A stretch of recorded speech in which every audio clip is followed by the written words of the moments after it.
السلام عليكم ورحمة الله وبركاته.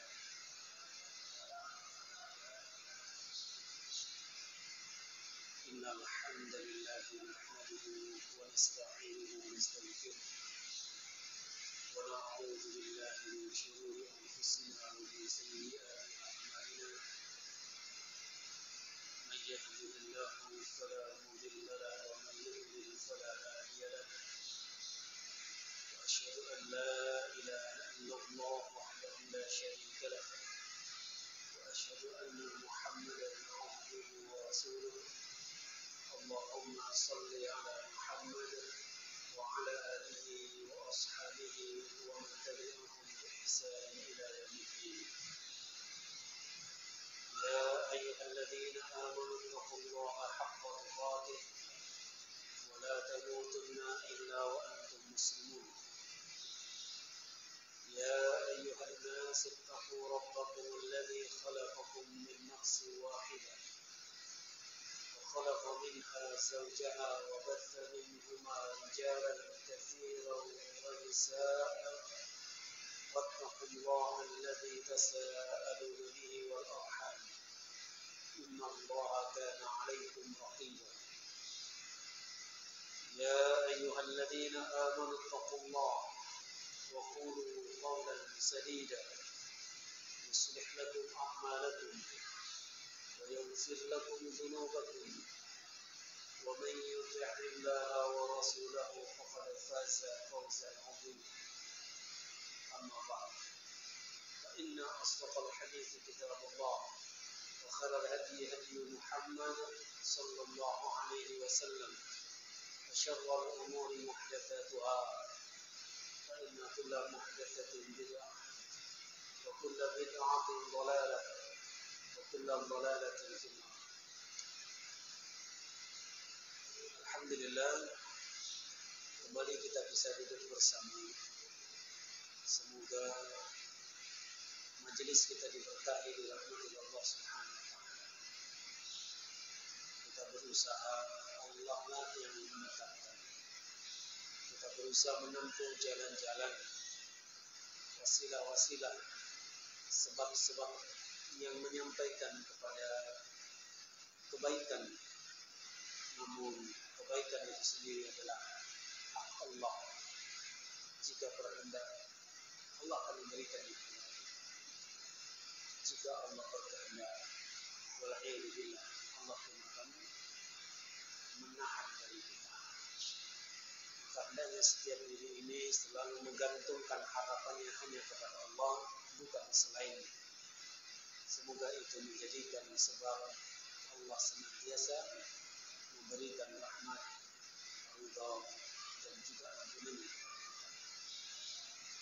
Ayolah ikhwan rahimani Allah wa iyyakum. Ayat terakhir yang kemarin kita bacakan dari surah Yasin adalah ayat 54. Allah Subhanahu wa taala berfirman, "Fal yauma la tuzlamu nafsun syai'a wa la tujzauna ila ma kuntum ta'malun." Allah Subhanahu wa taala menegaskan, maka pada hari itu seseorang tidak dirugikan, tidak dizalimi sedikit pun. Artinya betul-betul sempurna keadilan Allah ditegakkan.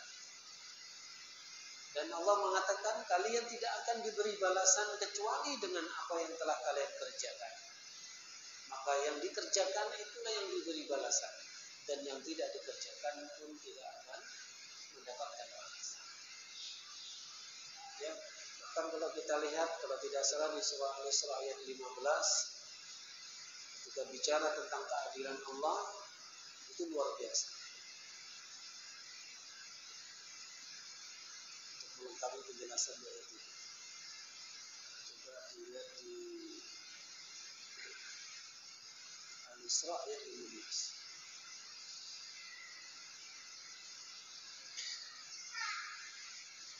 Ya, Allah Subhanahu wa taala berfirman, "Man ihtada fa innama yahtadi li nafsi, wa man dhalla fa innama yadhillu 'alaiha, wa la taziru waziratun wizra ukhra."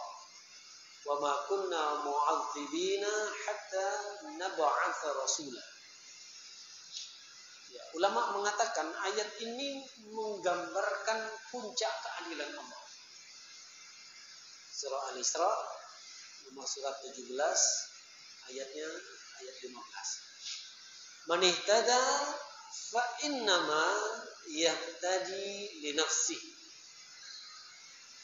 Barang siapa yang dia mengikuti petunjuk, maka kebaikan itu bagi dirinya sendiri. Maka ketika seseorang itu mendapatkan petunjuk kemudian mengikutinya, maka dialah yang akan mendapatkan kebaikan. Maka tentu seseorang yang ketika sampai kepadanya hidayah Tuhan, petunjuk, kemudian enggan untuk mengikutinya, maka jangan salahkan siapa-siapa kalau dia tidak mendapatkan kebaikan dengan sebab tidak mengikuti petunjuk. Wa man dhalla fa innama yadhillu 'alaiha, dan barang siapa yang sesat, yang menyimpang, tidak mengikuti petunjuk, maka sungguh itu juga dampak keburukan, akibat buruknya bagi dirinya sendiri. Sampai ditegaskan di yang ketiga, wala taziru waziratun wizra ukhra. Dan tidaklah perbuatan seseorang, keburukan seseorang itu kemudian ditanggung oleh orang lain. Atau sebaliknya, orang lain yang berbuat sebuah kesalahan, kemudian kita yang menanggungnya, itu tidak ada. Ya. Mungkin ada yang mau ngambil sebuah faedah dari apa yang disampaikan, yang sampai kepada kita. Sebuah riwayat yang menggambarkan siapa memulai atau memberikan contoh satu perbuatan baik, maka orang lain yang mencontohnya, yang juga beramal kebaikan sebagaimana yang dia contohkan, itu mendapat pahala, dan kita yang berikan contoh mendapatkan pahala sebagaimana yang diberikan kepada orang itu tanpa mengurangi pahala dia sedikit pun. Artinya apa? Orang lain berbuat, kita yang dapat pahala. Atau sebaliknya, kita memberikan contoh atau mengajak orang kepada perbuatan buruk, kemudian orang lain pun mengikut melakukan perbuatan buruk sebagaimana kita contohkan, kita perintahkan, maka dia mendapatkan dosa atas perbuatan buruknya, kita pun juga mendapatkan dosa atas perbuatan buruk yang dia lakukan. Berarti apakah ini bertentangan dengan ini? Ya, apakah bertentangan dengan ini? Yang di sini dikatakan bahwasanya barang siapa sesat, gak ngikuti petunjuk, maka kerugiannya bagi dirinya sendiri. Siapa yang berdosa tidak dapat memikul dosa orang lain, kan begitu. Ya. Nah, penjelasannya adalah bahwa berbuat baiknya orang lain dengan sebab kita memberikan petunjuk itu bagian dari usaha amalan yang kita lakukan. Makanya coba bayangkan para juru dakwah, para ustaz, para guru yang kemudian selalu menyampaikan dan mengajak umat manusia berbuat kebaikan, kemudian orang itu pun melakukannya, mengamalkan sebagaimana yang diajarkan, dicontohkan, Masya Allah. Udah begitu, yang tadi mendapatkan pembelajaran ini, mendapatkan ilmu ini, kemudian dia pun mengajarkan lagi kepada orang lain. Masya Allah. Gampangnya gini, ngajar seseorang tentang cara baca Al-Quran yang benar, kemudian orang yang diajar itu mengajarkan lagi kepada muridnya tentang baca Al-Quran, muridnya nanti juga mengajarkan terus, subhanallah.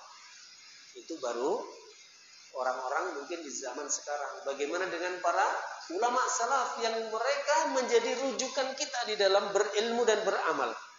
Masya Allah. Ya. Belum lagi para generasi terbaik dari 3 kurun waktu terbaik. Tabi'ut tabi'in, kemudian di atasnya lagi tabi'in, kemudian para sahabat. Masya Allah. betapa besarnya. Makanya tak akan pernah kita mampu untuk menyamai, mendekat saja tidak bisa. Dari kualitas keutamaan mereka para sahabat, khususnya radhiyallahu anhum. Apatah lagi siapa? Nabi Muhammad sallallahu alaihi wasallam. Ya, luar biasa. Maka itu penjelasannya. Jadi bukan bertentangan dengan ayat ini, tetapi itu adalah hasil usaha. Sebagaimana anak yang soleh itu hasil usaha dari orang tuanya, maka setiap perbuatan kebaikan anaknya akan juga memberikan dampak kebaikan bagi orang tuanya. Jadi kalau ada hadis yang mengatakan al-waladul salihun yad'u lah, anak yang soleh yang mendoakan orang tuanya, itu artinya bukan semata-mata kebaikan akan diberikan kepada kedua orang tuanya ketika anak solehnya itu mendoakannya. Kalau enggak mendoakannya berarti enggak dapat, enggak. Itu hanya salah satu bentuk amal kesolehannya. Namun semua yang dilakukan anak yang soleh itu adalah bagian dari usaha orang tuanya, sehingga orang tuanya pun berhak mendapatkan kebaikan dengan itu. Tentu SKB, tahu SKB? Syarat dan ketentuan berlaku. Ikhlas dan mutaba'ah. Amalannya itu niatannya ikhlas, dan yang kedua benar sesuai dengan sunnah. Ya. Barakallahu fikum. Kemudian di bagian akhir dari ayat ini dikatakan wa ma kunna mu'adzibina hatta nab'atsa rasula. Ya. Dikatakan oleh Allah Subhanahu wa taala, kami tidak akan menyiksa, mengazab sebelum kami mengutus seorang rasul. Artinya hanyalah orang berlaku dosa itu akan diazab atas perbuatan dosanya ketika dia melakukan itu di atas ilmu.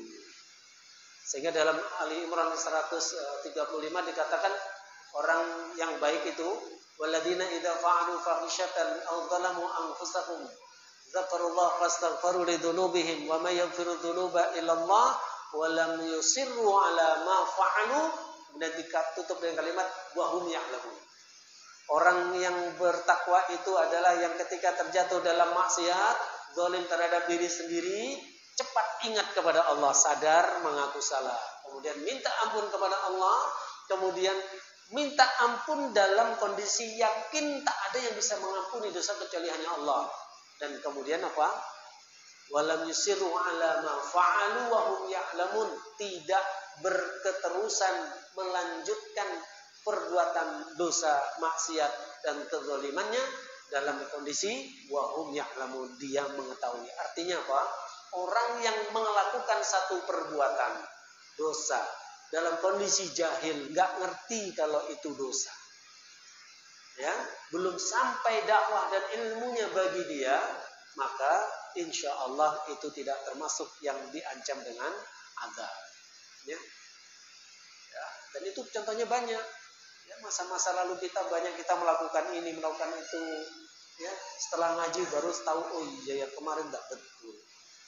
Ya, tapi setelah sudah tahu ya jangan terus, ya kan? Kemarin kan nggak tahu, berarti nggak apa-apa. Ya nggak apa-apa, tapi sekarang masih berlanjut misalkan gitu. Ya, baik, barakallahu fikum. Jadi melengkapi dari surat ayat ke-54 dari surah Yasin tentang keadilan Allah Subhanahu wa taala, ya, itu bisa dilihat tafsir tadi, penjelasan ringkas saja dari surah Al-Isra ayat 15. Silakan kita bisa mengkaji dari tafsir tentang ayat tersebut. Baik, sekarang kita masuk di ayat ke-55. Inna ashabal jannatil yawma fi sughrin fakihun. Sesungguhnya para penghuni surga pada hari itu, hari kiamat, yaitu hari setelah perhitungan amal, mereka bersenang-senang dalam kesibukan mereka. Atau dibalik, mereka sibuk dengan bersenang-senang. Nah, nanti kita jelaskan. Kemudian di ayat 56,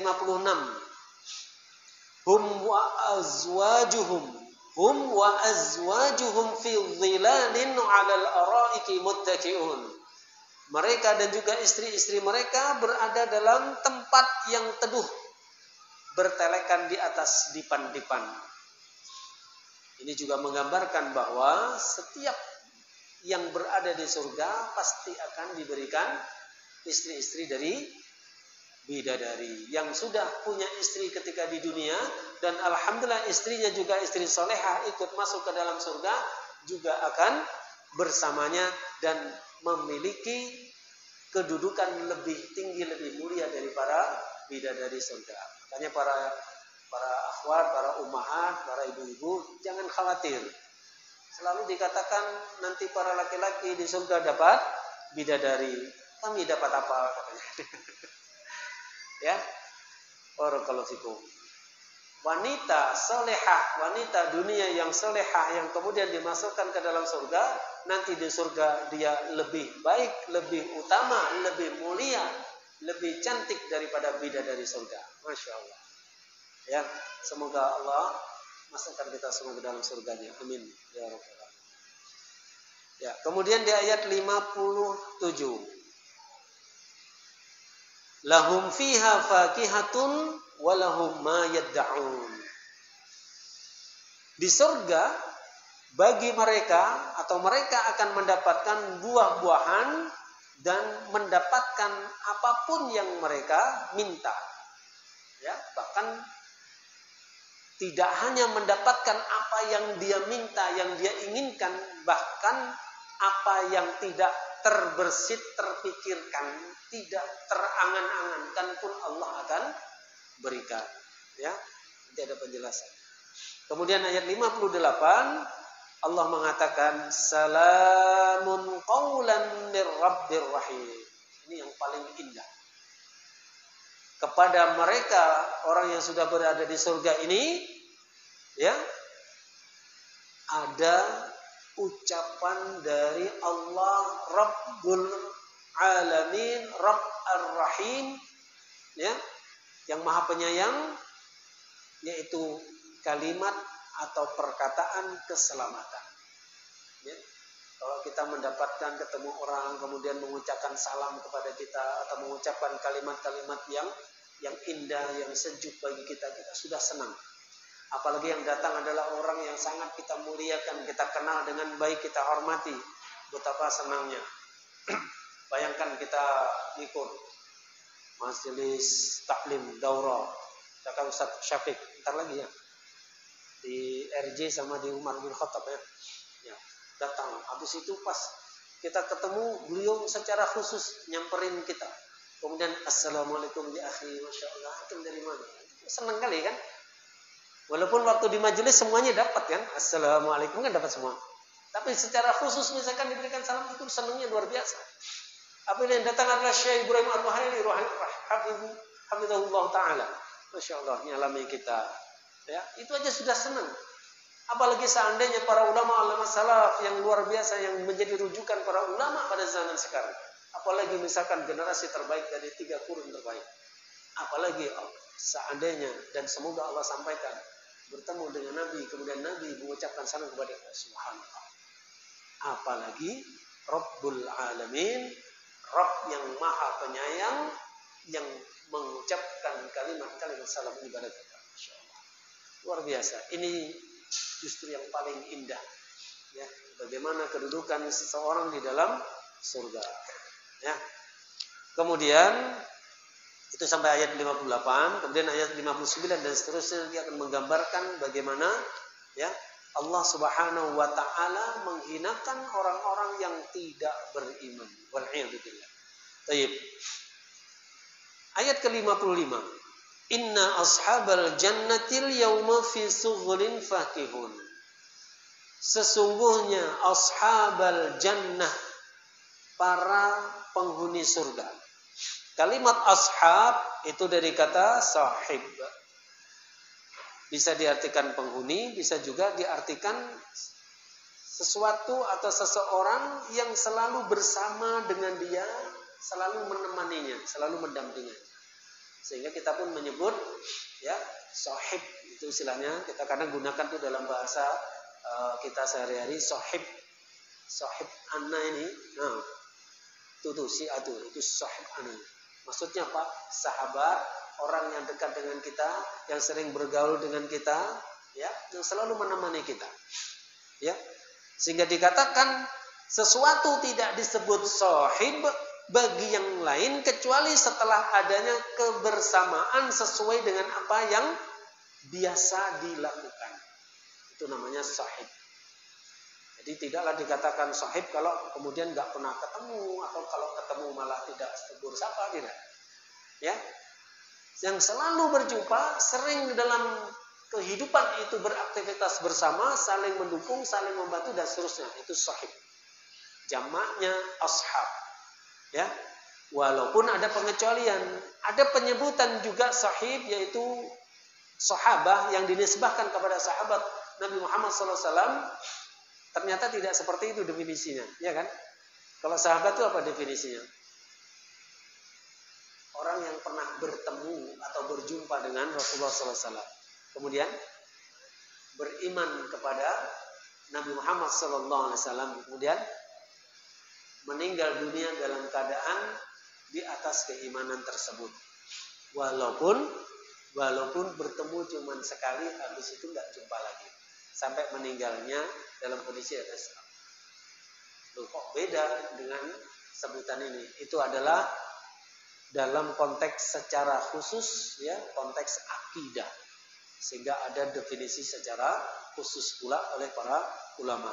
Adapun secara bahasa, secara umum, maka disebut dengan ashab itu adalah sesuatu yang memang menjadi, ya, kesatuan atau sering berjumpa di sana. Nah, ketika dinisbahkan ke satu tempat di sini, inna ashabal jannah, sesungguhnya ashabal jannah itu diartikan di sini apa? Penghuni surga. Sehingga antara dirinya dengan surga itu menjadi satu. Ada surga, ada dia, ada surga. Sehingga tidak akan keluar. Bahkan dikatakan orang sudah masuk surga tak akan keluar. Maka nanti digambarkan bagaimana seseorang itu ketika di surga itu dia tidak ingin beranjak dari situ, walaupun beranjak itu ke bawah maupun ke atas. Apa maksudnya? Surga kan bertingkat-tingkat. Ya, namun setiap siapapun yang berada di dalam surga, walaupun dia di tingkatan yang di bawah, Anda masih di atasnya, tidak menjadikan sebab semuanya di atas kuasa Allah. Penduduk surga yang di situ tidak muncul hasrat, keinginan, apalagi iri terhadap yang diberikan oleh Allah kepada yang lebih di atasnya. Sehingga memang digambarkan tidak ada keinginan untuk berpindah. Dia sudah merasa nyaman dan merasa bahwa di mana dia ditetapkan Allah di surga tersebut itu adalah yang terbaik, terindah bagi dirinya. Itu kalau kita bicara tentang perjalanan kehidupan akhirat, nanti setelah sirat, nanti ada namanya kontorah. Kontorah ini adalah bagi mereka yang sudah lulus dari sirat. Di kontorah inilah kemudian dibersihkan segala penyakit hati, hasad, iri, dengki, dendam, semuanya dihilangkan. Sehingga ketika masuk ke surga, di antara sesama penduduk surga itu, Masya Allah, damai, aman, tentram, nyaman, ya, nggak ada saling menyakiti, menyinggung atau tersinggung, seterusnya. Masya Allah, luar biasa. Ini bisa gambarkan kan indahnya ini, ya, indahnya aman dunia ini. Nggak ada hiruk pikuk, nggak ada saling memfitnah, nggak ada saling menuduh, nggak ada membicarakan aib. Wah, subhanallah, sangat jauh berbeda dengan dunia, ya. Makanya sabar ketika di dunia, itu waktu cuma sekejap mata. Semoga di kehidupan abadi akhirat kita mendapatkan kebaikan yang dijanjikan. Sekali lagi, inna ashabal jannah, sesungguhnya penduduk surga, penghuni surga, al-yaum, di sini menggunakan al-yaum ini menisbahkan kepada kejadian sebelumnya. Karena disebutkan alif lam ta'rif, yang ini menunjukkan apa? Menunjukkan itu sudah disebutkan sebelumnya. Dan itu yang dimaksud al-yaum di sini adalah hari kiamat, ya, hari kiamat. Barakallahu fikum. Apa ketika di hari kiamat tersebut? Di hari kiamat tersebut Mereka dikatakan oleh Allah fi sughulin fakihun, dalam kesibukan kesenangan mereka. Nanti kita jelaskan. Sebelum itu kita coba lihat keterangan di sini oleh beliau rahimahullah Al-Utsaimin, al-jannah. Taib. Ada faedah yang bagus di sini. Tadi terlewat, Wan. Al-jannah diartikan surga secara istilah. Ya. Secara bahasa Arab ini merupakan sebutan bagi kebun yang banyak pohonnya. Disebutkan al-jannah yang banyak kebun di pohonnya karena banyaknya pohon di dalamnya. Sehingga menutupi satu dengan yang lainnya. Jadi bisa digambarkan ada pohon lindung istilahnya. Kemudian ada pohon kecil-kecil di bawahnya dan seterusnya. Sehingga saling menutup, saling melindungi, atau yang satu yang besar menutupi yang kecil. Ya. Kenapa menggunakan kata ini? Karena yajunnu itu artinya menutupi. Jadi kata-kata ada jim, ada nun, ya, itu semuanya berkaitan dengan istilah atau kalimat atau kata, kalau bahasa Indonesianya apa? Tutup atau menutup atau penutupan. Sekarang kita bawa. Ada istilah janin. Apa janin? Apa janin? Bayi yang masih berada di dalam perut seorang ibu. Kenapa disebut seperti itu? Karena janin tersebut belum nampak, masih tertutup oleh rahim ibu. Sehingga disebut janin. Asal kata sama, jim, nun. Kemudian ada juga sebutan apa? Jin itu sendiri yang sering kita dengar. Wa ma khalaqtul jinna wal insa ya illa liya'budun. Jin sebagaimana kita mana. Kenapa disebut jin juga? Ada kaitannya dengan kata-kata tutup tadi. Kenapa? Karena dia tertutup dari pandangan manusia atau makhluk gaib. Ya. Kalau janin tadi tertutup oleh rahim atau perut ibunya. Ya. Adapun jin tertutup dari pandangan manusia atau tidak kasat mata. Sebagaimana juga ketika kita sebut junnah, tahu junnah? Ya. As-siyamu junnatun. Puasa itu adalah perisai atau tameng, ya. Nah, dikatakan junnah atau tameng kenapa? Karena dia akan menutupi, melindungi dari segala sesuatu yang bisa menyerang atau melukai dirinya. Baik junnah dalam arti fakta secara kasat mata seperti tameng, ya, baju besi dan sebagainya yang digunakan, atau apa itu yang biasanya ada bulat, ada yang kotak, ya, itu untuk menutup diri, melindungi dari hal-hal yang tidak diinginkan dari senjata lawan dan seterusnya. Ya, adapun junnah dalam arti ya, secara maknawi yang ada dalam hadis tadi asyamu junnah, artinya puasa itu perisai yang dengan perisai, dengan puasa tersebut seseorang akan lebih mudah menyelamatkan diri dari dorongan-dorongan hawa nafsunya yang menyimpang, ya. Barakallahu fikum. Ala kulli hal ayyuhal ikhwah, al jannah maka ya itu secara bahasa runtutannya artinya taman yang banyak pepohonannya. Jadi bolehkah kita menerjemahkan surga dengan itu? Jannah adalah taman yang banyak pepohonannya. Boleh enggak? Kan tadi urutannya sudah betul itu. Boleh saja, tetapi dalam syariat itu ya tidak dianjurkan. Kenapa? Karena itu mengecilkan nilai keutamaan dan juga hal-hal yang luar biasa yang ada dalam surga. Sehingga para ulama mengatakan secara syar'i apa itu jannah adalah tempat yang dijanjikan Allah bagi orang-orang yang bertakwa, yang di dalamnya terdapat apa yang tidak dilihat, tidak pernah dilihat oleh mata, apa yang tidak pernah didengar oleh telinga, dan juga ada di dalamnya apa-apa yang belum pernah terbetik, tersirat dalam hati manusia. Itu definisi secara syar'inya. Tempat yang dijanjikan Allah untuk orang-orang yang bertakwa, yang di dalamnya terdapat apa-apa yang belum pernah dilihat oleh mata manusia, belum juga terdengar oleh telinga manusia, dan juga belum pernah terbersit dalam hati manusia. Nah, barulah itu menggambarkan surga lebih tepat dan lebih memberikan nilai motivasi yang kuat dalam hati setiap orang yang beriman.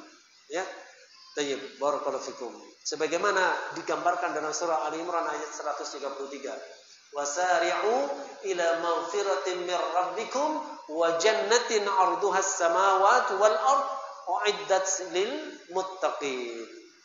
Bersegeralah kalian untuk menuju ampunan dari Rabb kalian dan juga surganya, arduha yang luasnya as-samawati wal ard, seluas langit dan bumi, uiddat lil muttaqin, yang disiapkan untuk orang-orang yang bertakwa. Ini diantaranya gambarannya, ya, seluas langit dan bumi. Semacam apa? Ya, berarti betapa luasnya, betapa tingginya, ya, masya Allah. Tayyib, barakallahu fikum. Itu kalimat al-jannah. Seperti itu dijelaskan di sini. Kemudian, apabila azani Allah wa iyyakum. Kalimat fi sughulin fakihun. Sesungguhnya para penduduk atau penghuni surga pada hari tersebut, yaitu pada hari akhirat, itu ada dalam sughulin fakihun. Apabila azani Allah wa iyyakum.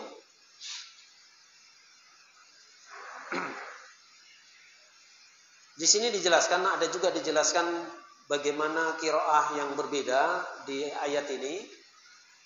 Ada yang membaca dengan fi sughulin dengan mendomahkan ghain, ada juga dengan mensukunkan ghain. Fi sughulin atau fi sughlin. Wallahu alam, tapi yang ma'ruf di kalangan kita yang setelah kita kenal adalah fi sughulin. Termasuk faedah yang diambil, yang disampaikan oleh beliau adalah bagaimana dengan kita, bolehkah kita menggunakan keduanya atau salah satu saja?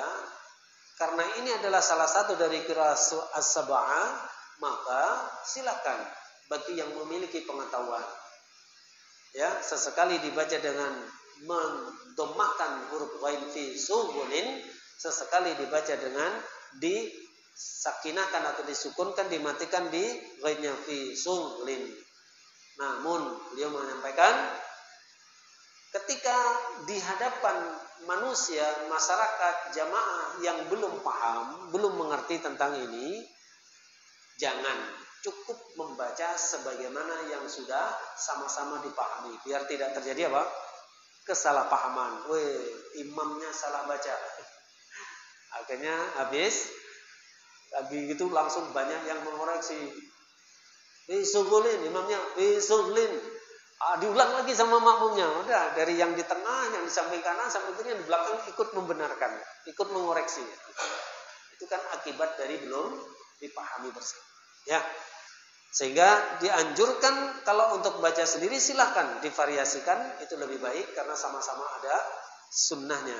Adapun jika di hadapan banyak orang, maka cukupkan dengan yang sudah biasa diketahui, didengar oleh masyarakat. Itu faedah yang beliau sampaikan di sini.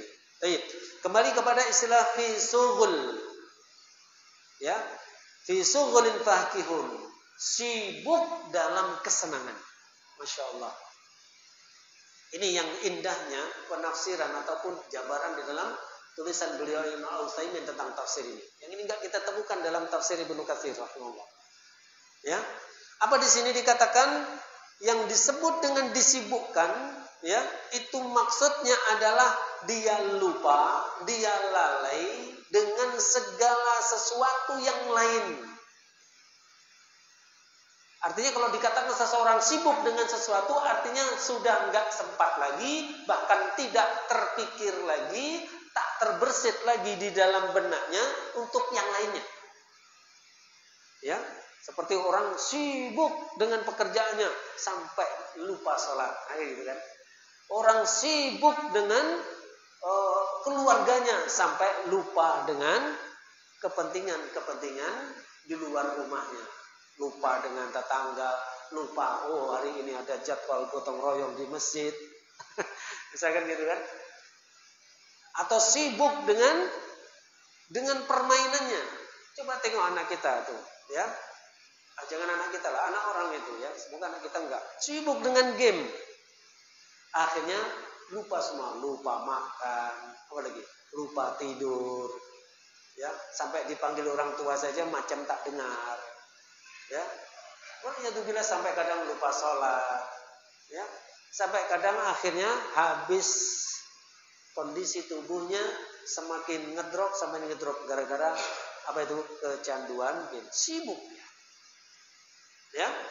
Maka digambarkan di sini, subhanallah, indahnya tata bahasa dalam bahasa Arab. Fi zuhurin fakihun, betul-betul sibuk dengan kesenangan itu berarti ada sesuatu yang membuat dia begitu sangat tertarik menikmati, ya, dari apa berupa kenikmatan kesenangan di dalam surga.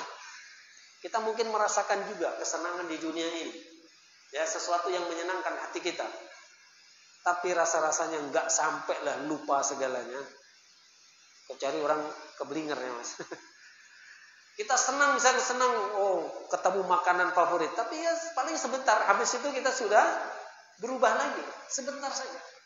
Kita senang karena mendapatkan suatu tempat yang indah, terkesima dengan subhanallah, panoramanya, tebing-tebingnya, bukit-bukitnya, air terjunnya misalkan. Tapi itu juga sebentar. Kita tetap juga akan terpikirkan yang lain, apalagi kita bawa keluarga, kan tidak mungkin. Saking asiknya lupa bawa istri, lupa bawa anak, kan. Tetap itu kita ingat yang lainnya. Bahkan kadang utang aja nggak lupa-lupa, itu masih ingat juga utangnya. Alhamdulillah. Ya, artinya apa? Tidak ada yang seperti digambarkan dalam surga. Ya, betul-betul tidak lagi terpikirkan yang lainnya. Walaupun ada yang menafsirkan secara khusus dan ini dikoreksi oleh Al-Utsaimin. Tafsiran yang lain apa? Sibuk sehingga dilalaikan dari apa yang terjadi atau apa yang dilakukan penduduk neraka. Koreksi dari Al-Utsaimin terhadap kalimat tafsiran dari yang lainnya, dari tafsir yang lain, apa kata beliau? Ya, seharusnya tidak usah dilakukan pembatasan.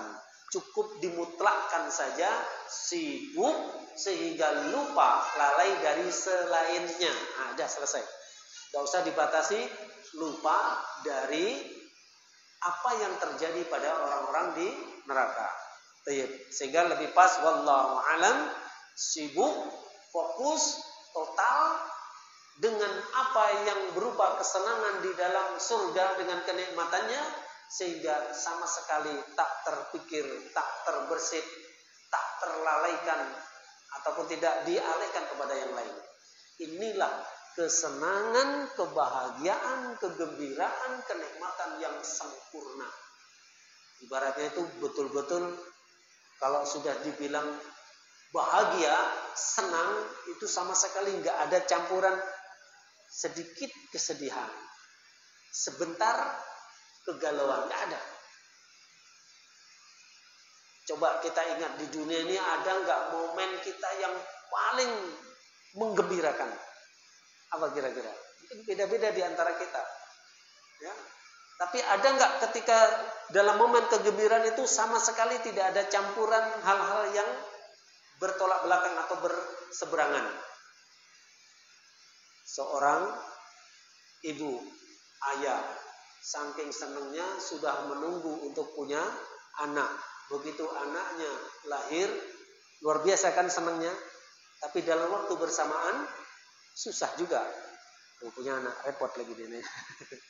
Ya, belum lagi ini istri nampaknya masih drop. Nah, masih ada yang menghantui dia. Ya.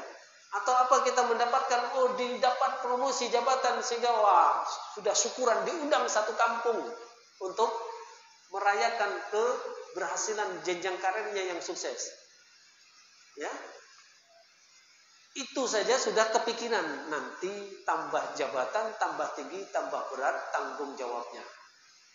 Ini saja untuk syukuran ini sudah habis berapa?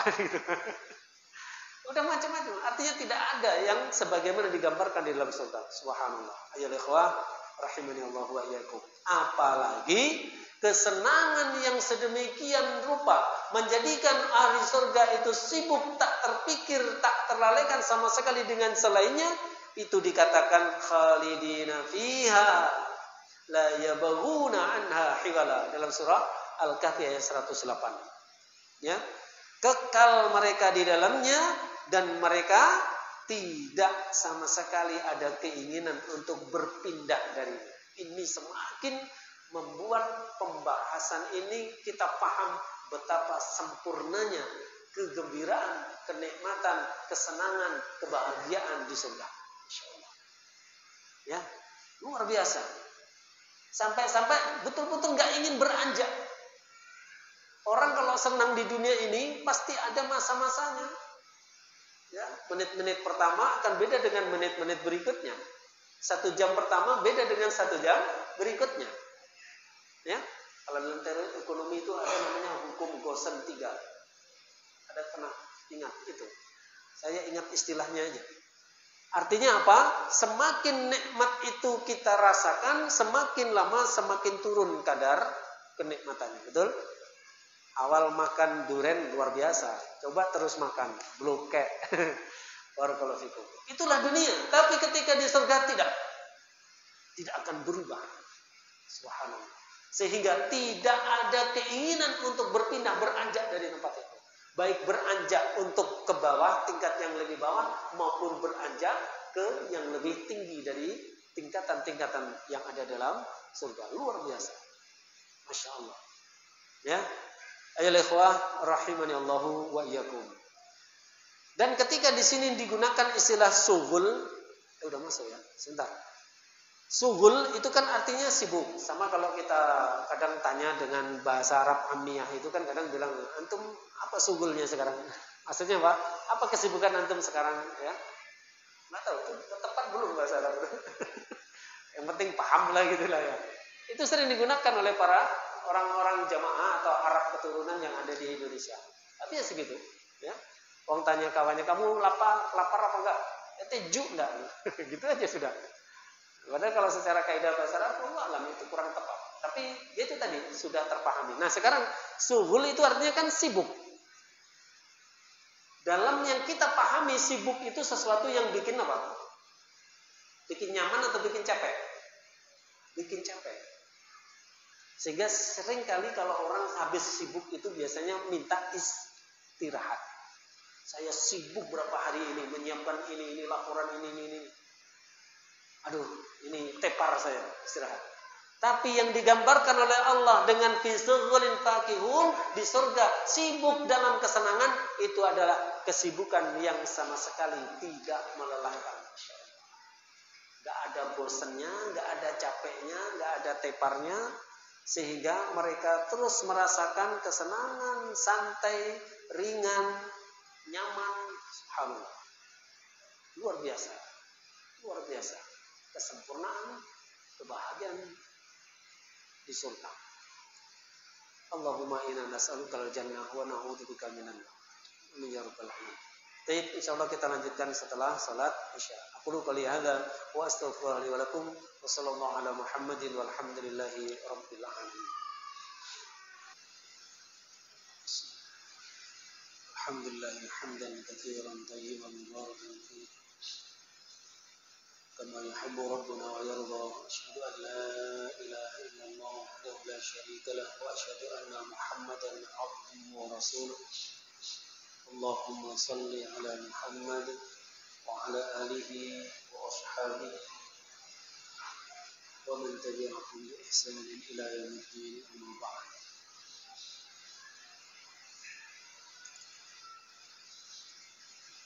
Kemudian di ayat yang ke-56 Allah Subhanahu wa taala di surah Yasin di ayat 56 berfirman, hum wa azwajuhum fi dhilalin 'alal araiki muttaqi'un. Mereka dan istri-istri mereka berada dalam tempat yang teduh, kemudian bertelekan, bersandar di atas dipan-dipan. Baik. Ikhwah rahimanallahu wa iyyakum, kata-kata azwaj itu jamak dari zauj, pasangan. Ya.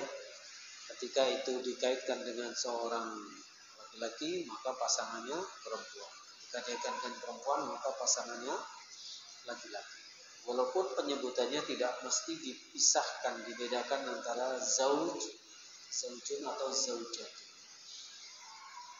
Walaupun di dalam pembahasan terkait dengan waris itu mesti dibedakan, karena tentu akan ada perbedaan perlakuan laki dan perempuan.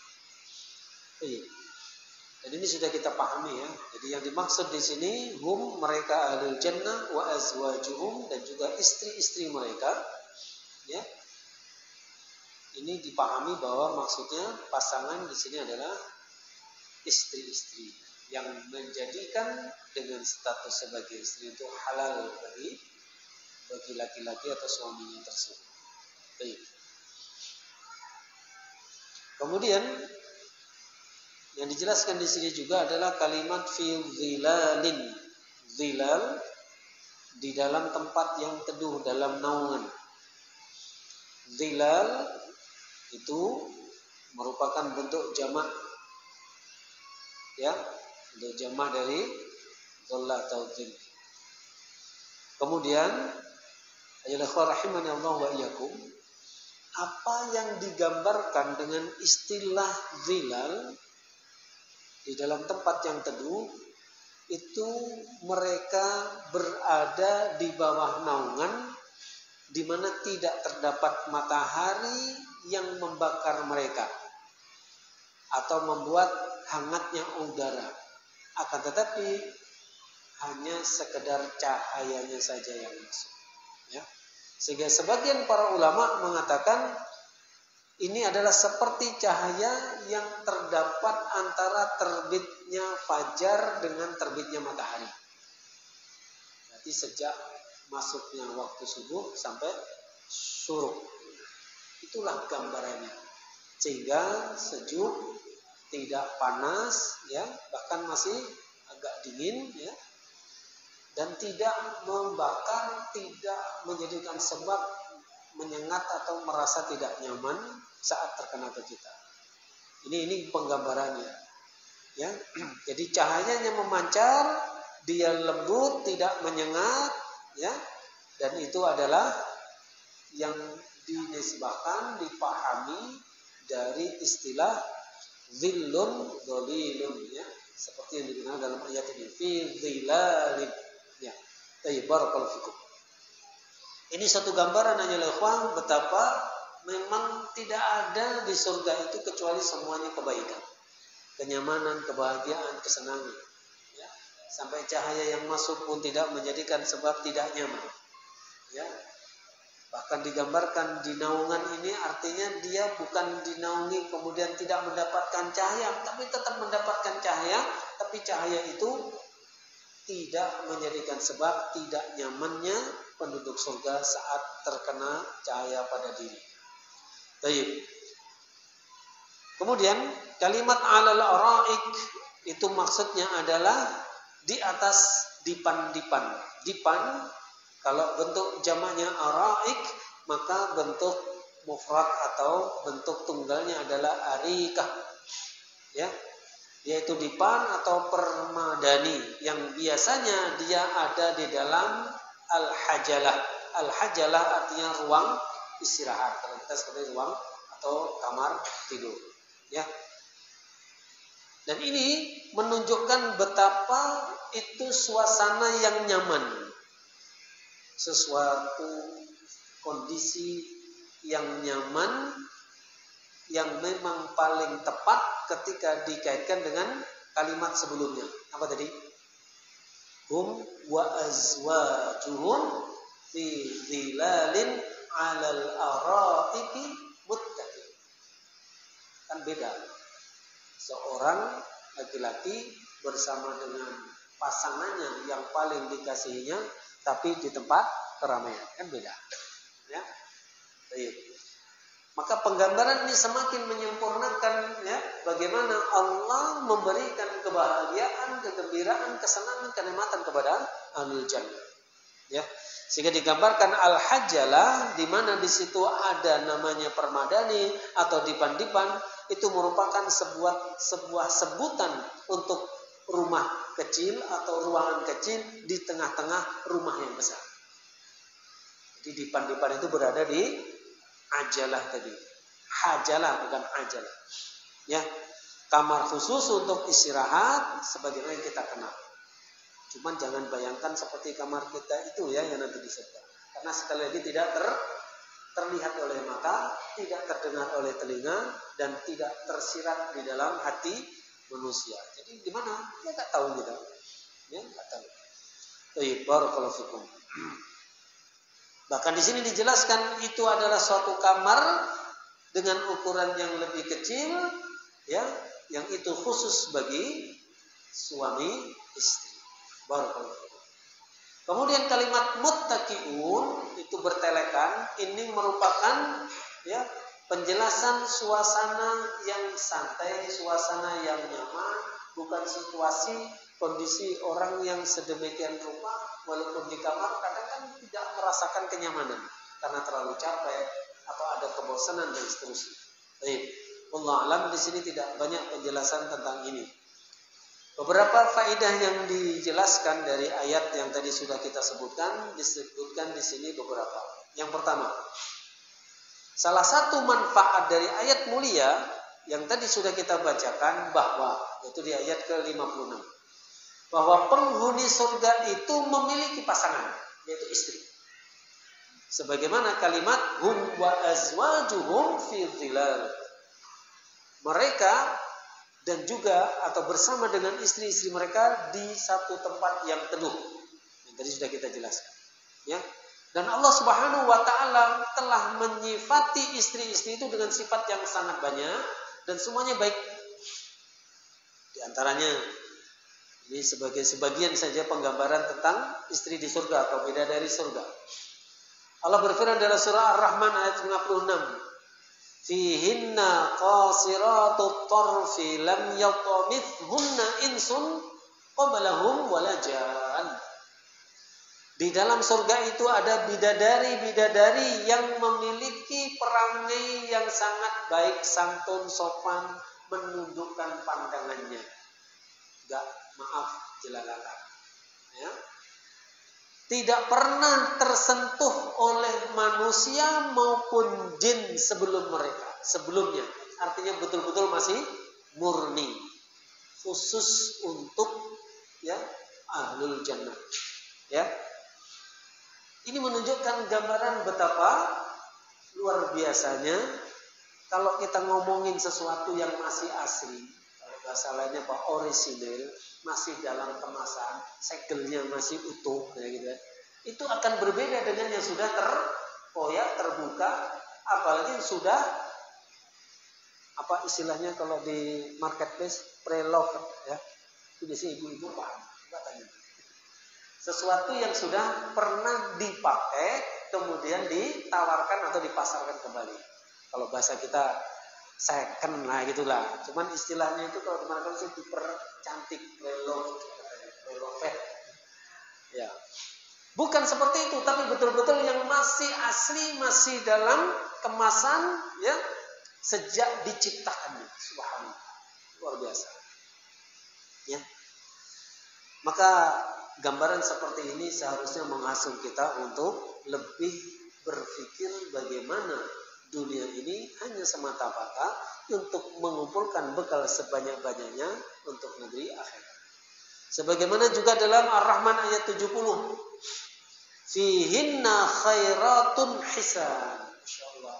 Di dalam surga tersebut ada bidadari yang sangat baik dan cantik.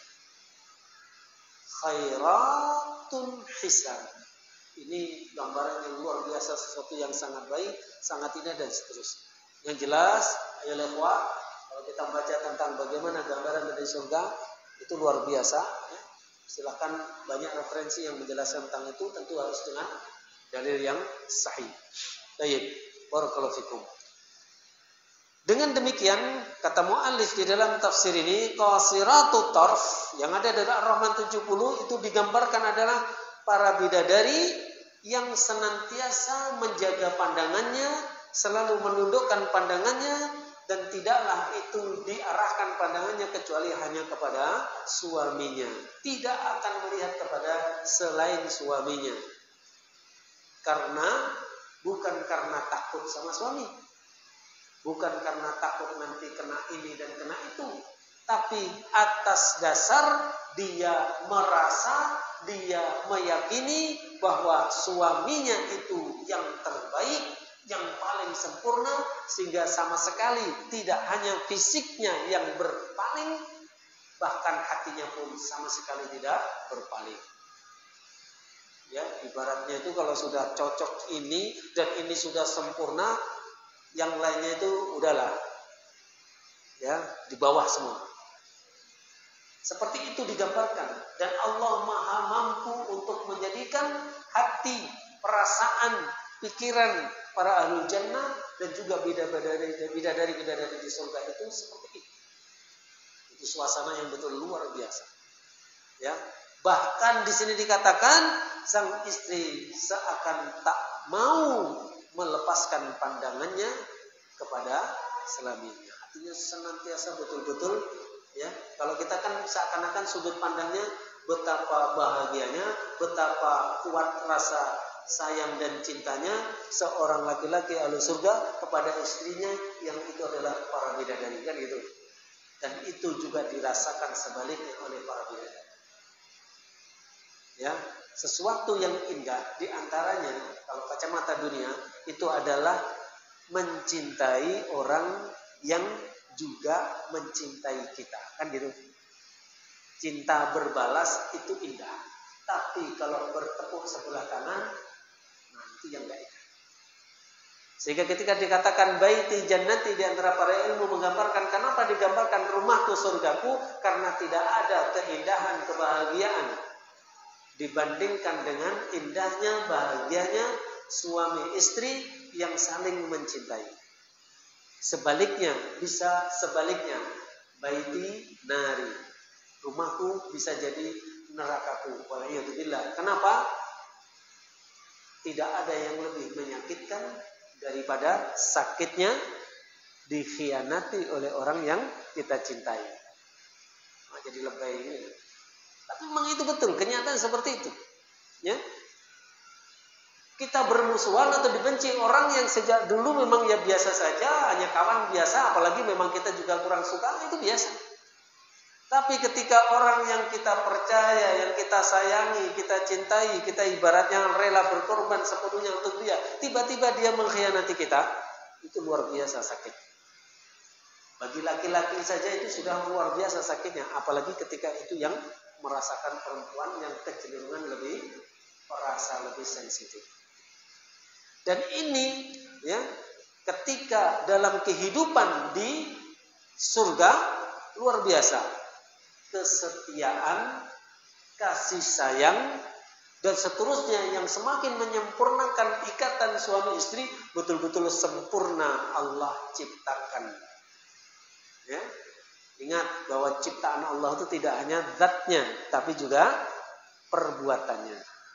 Ya, itu kalau kita kaji tentang al-iman bil qadar, ya, keimanan kepada qada dan qadar atau iman pada takdir, salah satunya itu mengimani bahwa semuanya ini adalah ciptaan Allah, baik zatnya maupun perbuatannya. Ya, maka hati Allah ciptakan zatnya sebagaimana yang muncul sebagai perasaan dalam hati juga Allah yang menciptakan. Taib. Maka ini adalah gambaran betapa antara suami istri saling ridho, saling menyayangi, tidak ada sama sekali terbersit sedikit pun sebuah keinginan pengkhianatan, dan itu semua didasari atas saling membanggakan, saling ya memuji, saling mengagumi satu dengan yang lain. Luar biasa. Ya, baik. Kalau kita saksikan di dunia ini ada wanita setia tapi latar belakangnya macam-macam. Ada setia karena betul-betul saking sayangnya sama suaminya. Nah, ini yang kita inginkan semua kan.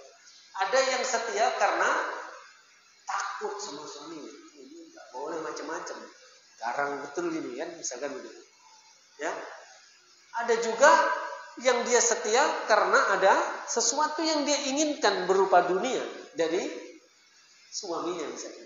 Artinya kesetiaan di dunia ini semuanya belum tentu pada hakikatnya seperti itu. Banyak yang nisbi, tidak hakiki.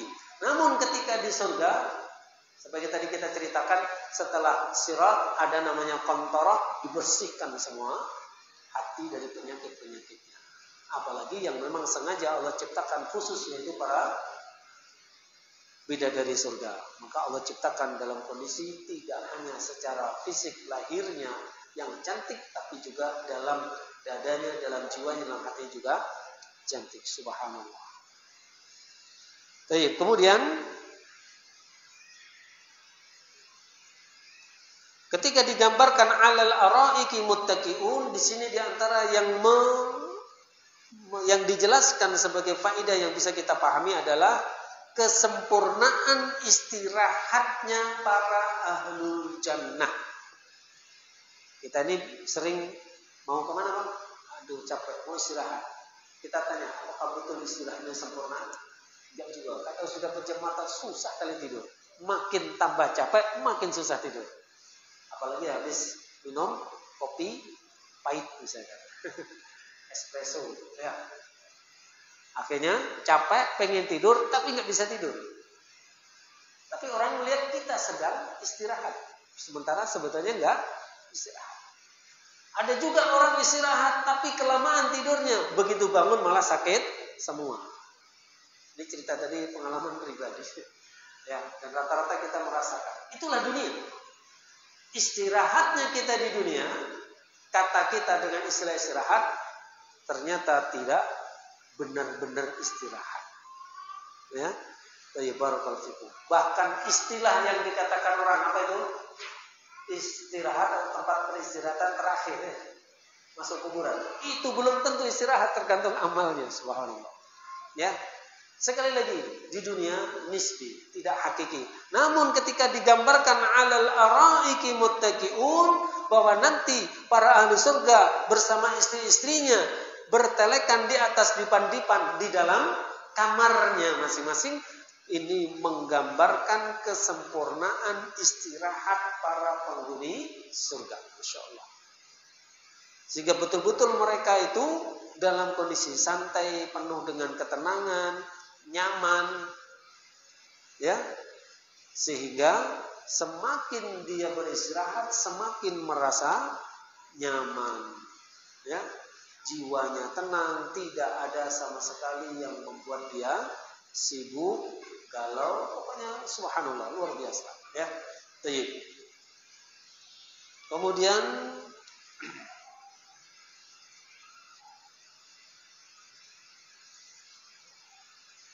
saya pikir cukup untuk 56, ya. Oh, ini satu lagi, ya. Di poin ini ada digambarkan oleh Allah digambarkan oleh penafsir ataupun yang mengambil faidah dari ayat tadi adalah bahwa di dalam ayat-ayat Al-Qur'an itu ada yang istilahnya apa itu? Matani, ya. Al-Qur'an Al-Karim itu disifati diantaranya punya sifat matani, memiliki makna ganda, ada mafhum mukhalafahnya. Sehingga ketika digambarkan bahwasanya kondisi penduduk surga sedemikian rupa dalam kenikmatan yang sempurna, kekal abadi, sampai enggak mau beranjak berpindah dari tempat itu, maka sebaliknya dengan kondisi ahlun nar, tidak ada istirahatnya, enggak ada nyamannya, enggak ada sesuatu yang membuat dia walaupun sebentar merasa istirahat, akan senantiasa sibuk dengan azab dan azab Allah wal-'iyadzu billah. Dan itu pun tak ada harapan karena mereka juga kekal di dalam. Ya. Sehingga penggambaran kekalnya seseorang dari orang-orang yang Allah tetapkan kekal abadi dalam neraka itu betul-betul membuat putus asa, nggak ada harapan. Sampai digambarkan seandainya jumlah masa, jumlah tahun seorang yang diazab Allah di neraka yang kekal di dalamnya itu sejumlah butir pasir di lautan, sungguh mereka ahlul nar masih punya harapan. Padahal berapa jumlah butir pasir? Ratusan lebih, ribuan lebih, jutaan lebih, miliaran lebih, triliunan lebih. Berkali-kali lipat daripada itu, bahkan kita mengatakan tak terhingga karena nggak sanggup menghitungnya. Itu pun seandainya jumlah masa atau tahun diazabnya seseorang yang dikatakan kekal abadi di neraka itu sejumlah butir-butir pasir di lautan, maka mereka masih ada harapan. Artinya betul-betul putus asa, nggak ada harapan.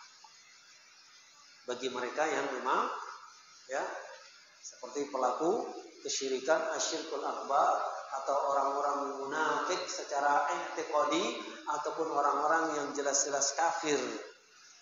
Adapun orang-orang beriman yang kemudian dia ahlul asi, ahlul maksiat, maka penjelasan dari yang sampai kepada kita, mereka akan diazab, disiksa sesuai dengan kadar dosanya sampai kepada suatu ketika Allah berkehendak mengentaskan mereka. Dan yang sangat dikenal yang disebut dengan al-jahannamiyun, yaitu penduduk surga terakhir. Berarti sebelumnya di mana? Di neraka. Diazab oleh Allah dengan sebab dosa yang pernah dilakukan, tapi karena dia masih memiliki keimanan dalam dirinya dan Allah berkehendak mengangkat atau menyelamatkan dia di neraka, maka saat itulah dia dimasukkan surga. Baik, barakallahu fikum. Sehingga sekali lagi ketika digambarkan di surga merasa aman, nyaman, nikmat, tak ingin beranjak, berbeda dengan di neraka. Merasa tidak nyaman, tersiksa, ya, dan bukan tidak ingin beranjak, selalu pengen kabur, tapi senantiasa dikembalikan. Setiap kali dia berusaha kabur akan ditarik kembali. Tidak akan pernah bisa kabur dari azab Allah wal-'iyadzu billah. Barakallahu fikum. Ya. Ini masih ada ayat ke-57, ada 56, yang 57, 58 yang menggambarkan tentang beliau surga. Namun ini pembahasannya mungkin akan agak panjang.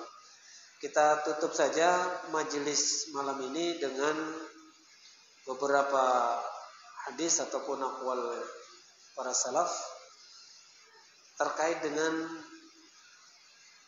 keadaan orang-orang setelah dia diwafatkan oleh Allah, bagaimana mereka rata-rata menginginkan kembali ke dunia. Di antaranya adalah dari Abu Hurairah radhiyallahu anhu. Semoga ini memotivasi kita agar di kehidupan dunia ini kita selalu bersemangat dan selalu berusaha untuk melakukan segala sesuatu yang memberikan manfaat ke kehidupan setelah kematian. Dari Abu Hurairah radhiyallahu anhu,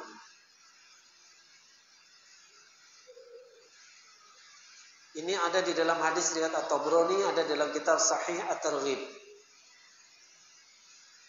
Dikatakan bahwasanya Rasulullah SAW pernah melewati sebuah kuburan.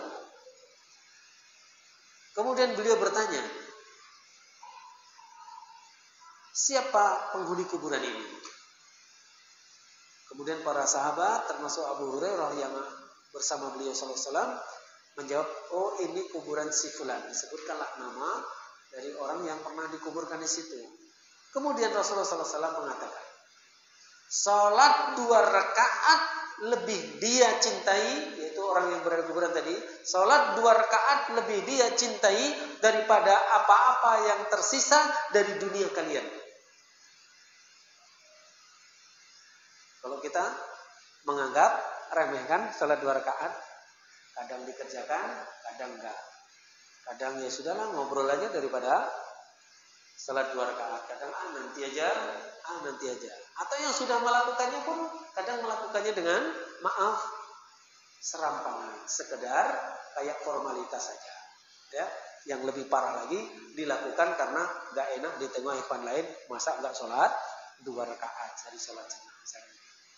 Padahal dikatakan Rasulullah SAW 2 rakaat dari sholat lebih dicintai oleh orang yang sudah mati ini daripada dunia yang ada pada kalian. Kalimatnya apa? Dari dunia yang masih tersisa. Berarti ya semuanya. Ya, Masya Allah luar biasa. Cuman itulah orang diuji betul keimanan kita dengan apa yang dijanjikan oleh Allah dan Rasul. Baik. Yang sering kita dengar ini ada di dalam surah Al-Munafiqun di ayat yang ke-10. Baik. Allah menghasum di awal, memerintahkan wa anfiqu mimma razaqnakum min qabli an ya'tiya ahadakumul maut. Dan berinfaklah, bersedekahlah kalian dari sebagian apa yang Allah telah rizkikan kepada kalian. Min qabli an ya'tiya ahadakumul maut, sebelum mendatangi salah seorang dari kalian kematian. Karena ketika kematian itu sudah datang pada seseorang, fayaqul, maka orang yang sudah dicabut nyawanya itu akan berkata, berteriak, Rabbi, wahai Rabbku, laula akhartani ila ajalin qarib, duhai seandainya engkau berikan kepadaku tenggang waktu mundur dikit saja. Ya. Sebentar saja mundurkan ajalku. Jangan dulu engkau wafatkan aku. Apa yang ingin dia lakukan dengan kesempatan yang sedikit yang dia minta itu? Fa asaddaqa wa akum minas solihin. Maka sungguh aku akan bersedekah dan aku termasuk orang-orang yang soleh. Artinya apa? Betapa berharganya sedekah. Betapa manfaat yang sangat besar untuk kita nanti di kehidupan setelah kematian, sedekah yang kita keluarkan. Ya, Masya Allah. Sehingga ketika kita bahas tentang sebab-sebab taufik Allah itu tidak diberikan kepada seseorang, salah satunya adalah ketika akhirat menghampiri kita, kita malah meninggalkannya. Apa itu?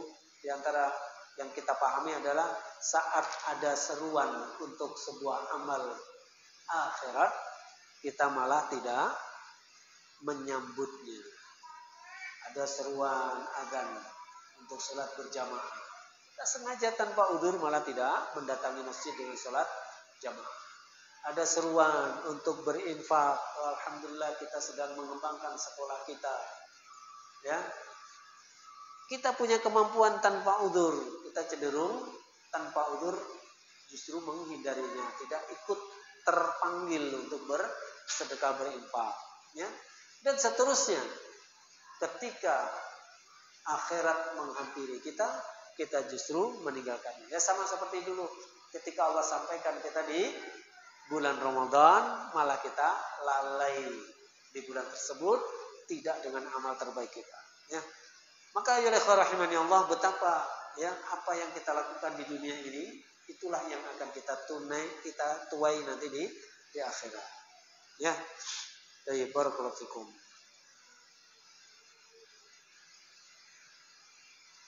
Ibnu Rajab di dalam Lataif al-Ma'arif rahimahullah, beliau mengatakan angan-angan terbesar orang yang mati di alam kubur, mereka adalah pengen hidup sesaat untuk bertaubat dan beramal saleh yang dulu dia terluput dari amal tersebut. Ya.